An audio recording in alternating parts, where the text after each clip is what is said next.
Okay, so what I need you to do at this stage is to just take in that shot. So this is midsummer, and this is what David and I wanted to achieve. We wanted to see decent green tussocks in summer, and nothing much else, because the stuff that you're standing in summer just shuts down because it's a C4. These are all C4s, C3s in here, so they're cool season grasses and they hate our summers. So unless this is sensational soil and it's got water, they shut down. Doesn't matter how bad the summer is, it's not until the very end of it that the C4s look a bit sick. So, right, so just look in there, imagine it, and that'll do for now until we move to the next spot. Okay, so shot 2, standing just where you are when you move through. This is the very best side, best response of the seeding here. We'll talk about that a little later when we go into the paddock. All right, so that's terrific. And in summer, when there's nothing much, none of the cool season exotics bolting along, you'll see lots of small plants. So when you come back in January, you'll see lots of small plants that have grown from seed in the warmth of spring into summer. So, well, I probably should. That's the owner. That's my friend David Bradley. We were having breakfast with Ian at the Mount Pleasant Market at 8 o'clock this morning. That's why I'm tarted up. David's going to give you a spiel when we get inside. I just wanted to do this on a walkthrough on the way through. Welcome everybody to Pantawalba. I'm told it means rocky ridge. We did plough one paddock up once, never again. The kids brought their own club up and they picked 28 tonnes of rocks out of one paddock. So Tina, don't bother. Tina lives next door. About 1 million years ago, the Rockies were formed. About 100 million years ago, the Pacific plate started to push and form the Rockies. Since then, they have lost 250 feet in height due to weathering. 1 million years. Get your head around that. Try 3 inches in 1,000 years. We have lost here 1 inch in 30 years. And that's not due to weathering. That's due to the ground moving, because it's not held by a root system at the end of summer. I've had a jackhammer and I've jackhammered rocks out of my hay paddocks that have been 2 inches above the ground. That's how I know we've lost that soil. It's moved downhill. Just with the traffic of stock, hay raking, and general movement of anything over it, it's working its way downhill towards the end of summer because there's nothing to hold it. This was one of the reasons that I got together with Bob and I said, we need something in here that is green through summer to stop the ground from moving. That roadside fence in the late 90s was over like that. Purely and simply, this whole hill was moving downhill. All I had to do was pull it upright during winter, and it's stayed upright ever since because we've been working here. I believe there's rock under here. I don't know how far it is. We've never gone down that far. But the whole lot was moving because there was nothing to hold it. David, don't we think about maybe about 700 mils? Because when we started putting the piezometers in, or yeah, we couldn't get only got one of them down a metre. Yep, yep. And the rest stopped at about 7. So they're we don't have a lot of topsoil here. Well, topsoil, yes. Other soil underneath it before you get into the serious rock. So with your summer active grasses, you're getting something that's putting its roots down that is going to hold your ground. I don't have a flat piece of ground on this place. It's all got some sort of a slope on it. So if you've got a slope, you've got to think about what is happening to your soil at the end of summer, because there's nothing there to hold it unless you have some native grasses in there that are doing their job. These guys come on as soon as we've either cut for hay or finished grazing in October, November. That's when they fire up, and they're on their way all the way through summer. And at this time of year, they're shutting down, and that's why we grazed this off 10 days ago. This was flat with the ground, and everything you see here that's come up since then is exotic stuff or weeds. In the beginning, we actually nuked this paddock twice with Roundup. You can see what's left. It's very, very persistent. The clover's come back with a vengeance. You just can't get rid of it unless you round up, I would say, for 5 years. On the trot, you might get rid of it. Once you've got it, you've got it. But there's nothing here during summer. Where the clover is, it's bare. And that's why we've got these native grasses in here. And the one that took off the best was a paspalidium.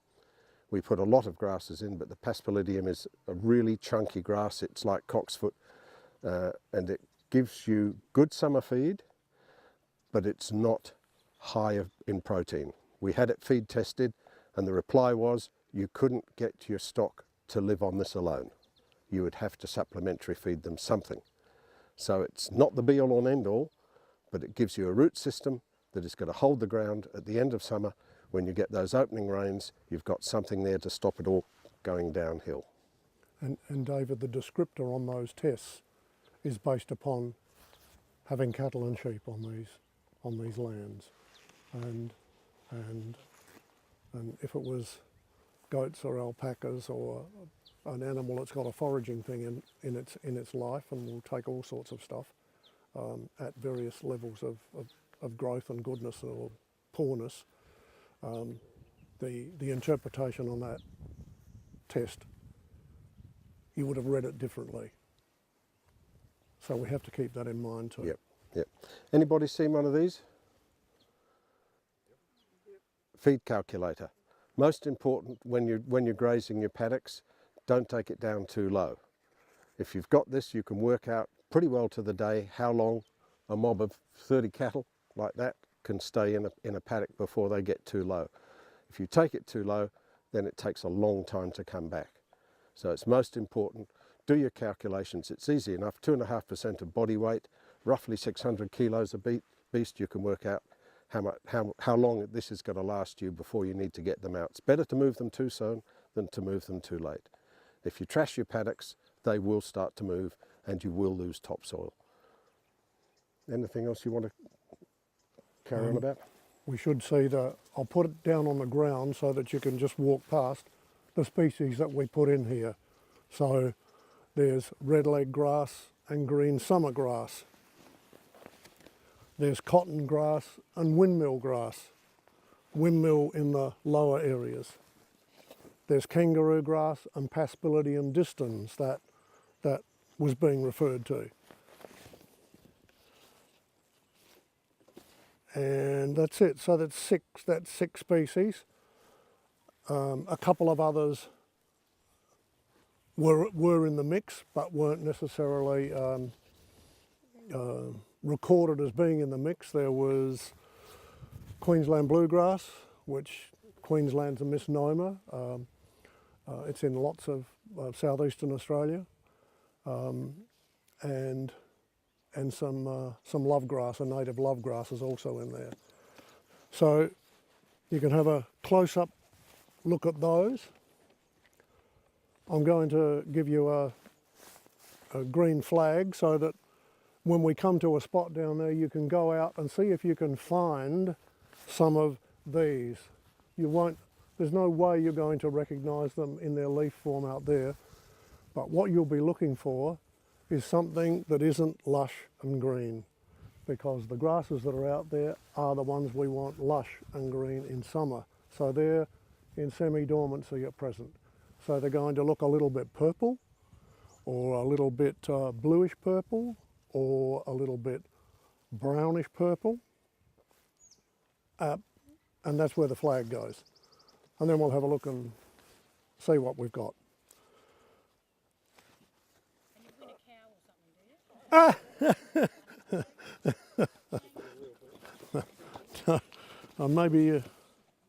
Maybe you win a quad bike with Robin sitting on it, dragging a Harrows behind it or something like that. Okay, the thing that David was talking about, of course, is well, I'll do it this side for a start. That's what he's really talking about. He's talking about terrific root mass. So that's about 300 to 400 down into the ground from a perennial plant, and there's about the same on the top. And so most of the cool season and warm season perennial grasses are going to perform like that. And the root mass down the bottom is where the fine root hairs and the mycelium, the fungal mycelium, are out there harvesting water or controlling the flow of water and nutrients into the plant. And when that happens, you've got a healthy soil. And that's why Pauline was doing some of the things that she was doing to get the organics up, to crank the soil up a bit. But as Pauline knows, until something like that occurs on her property, she's giving that feed to something that isn't doing the job that she really wants it to do. Are there any questions before we go for a bit of a walk? This might sound terrible at a native grass thing, but did you think about lucerne? And if so, why did you reject it? Because that does the same thing in summer. We used to have this whole area under lucerne, irrigated lucerne. Until it started to do poorly. And then we thought, this was in 1983, we thought there's something wrong here, and we tested the water and we found out that it was salty. And we went to the Department of Ag and said, we have a problem here, and they said, you sure do, you've got a salt problem and there's nothing much you can do about it. And I've still got my letter. And that's when we started doing something about it, by planting tree lines, trying to figure out where the recharge areas were. We've planted over 20,000 trees here on 150 acres, and we've made shelter belt, used them as well for shelter belts because it gets very cold up here. And I will tell you right now, the best shelter belt on this place is that, Leylandi Castwellan Gold. It's not a native, but it gives you the best shelter belt you can ever have. It never needs watering. I'm sorry, Andrew, but it is the best one. All of our other windbreaks that are 30 years old are tall, straggly, and the wind blows straight through the bottom of them. And in this climate, in this area, you need to have a shelter for your stock. There was a guy over the other side of Mount Torrens in the early 90s, had 2 mobs of steers, and he weighed them, and he put 1 mob in the wind and 1 mob in the shelter for 3 weeks, and then weighed them again. The guys in the weather lost weight. The guys who are sheltered gained weight. Same with your horses, with anything. Same with your grasses. They'll grow better if they are sheltered. If the wind's blowing the hell out of them, they won't grow properly. Can I just add that that's because the shelter belts weren't planted correctly? And in my defence, for the first 20 years we had this property, we were flying blind. There wasn't anybody to tell us what to do. Some things we did right, some things we did terribly wrong. Then the Upper Torrens Land Management mob came along and pointed us in the right direction. Yay! So lucerne, unless you can irrigate it here, no, not too good. When we first came here, pH on the soils was 4.6 because it had been a traditional farm. Super, spray. We fertilise with composted chicken manure only. Our pH is 6.6. We haven't put lime on this place for 15 years. And we won't have to, as long as we keep using chicken manure and something that's organic like that. As soon as you start putting chemicals on, your pH is going to go down. Thank you. Check your water all the time. Don't mention the water. I think that could be a building problem. Serious problem. No, with Yes, with the attendees. yes. Are you saying I'm old? Yeah, getting to that point. Nearly lunchtime, nearly toilet time. Is that what you're referring to? Okay, does anybody have any questions for David? Okay, grab your flag. Incidentally, the stocking rate on this place has doubled to when we came here, and we're using 60% of the land because the other 30%'s been shut up with shelter belts and conservation. So if you get it right, you graze right, you can get your stocking rate up.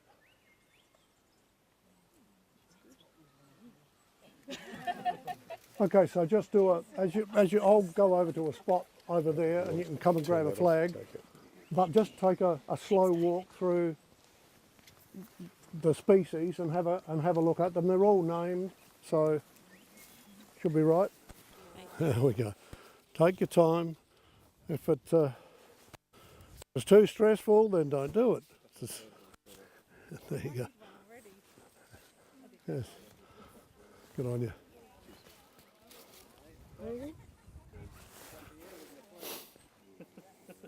It's probably easier not operating where Ian is, but going sort of straight up here.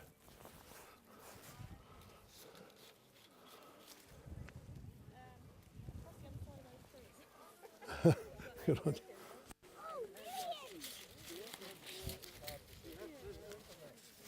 There you go. I'm looking for blue purple. Yeah. So yeah, sort of straight down from here or straight up from here. Don't go into the ditch. Just by the look of those. Trying to match it up. Ah. Okay. There's How my are you? purple there. Okay. So you've been all right. So the only thing that's happened is you've been Invaded by clover. well, there's lots of clover, but there's a hell of a lot of green mass in it. Yeah. And this yellowing mass, which is what ryegrass does. That's what happens with ryegrass. Whereas something that isn't bouncing back and looking terrifically lush like that, you can almost say that's one of the C4s, because all the C3s should be looking like this. They should all be lush, and anything that isn't lush is definitely So exotic. we're actually looking for Clumpy, dead-looking things. Exactly. Yes. Small plants through here, but that's what we're looking for. We're looking for something like that. This and something that's got a fair amount of dead material in it, so it looks as if it's been poisoned. But that'll end up being a big lush thing when back through here. That's ryegrass. Is it? Yeah, okay. yeah. It's a kind of a dominant, tough thing for pastures. Yeah. Okay, we'll just exchange notes for a sec.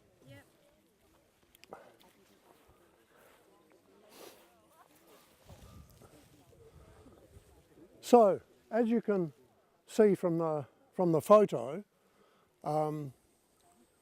really, probably from somewhere where David is, about there going that way, there's probably lots, because the rows just don't disappear. They're here for 25 years or more, those rows.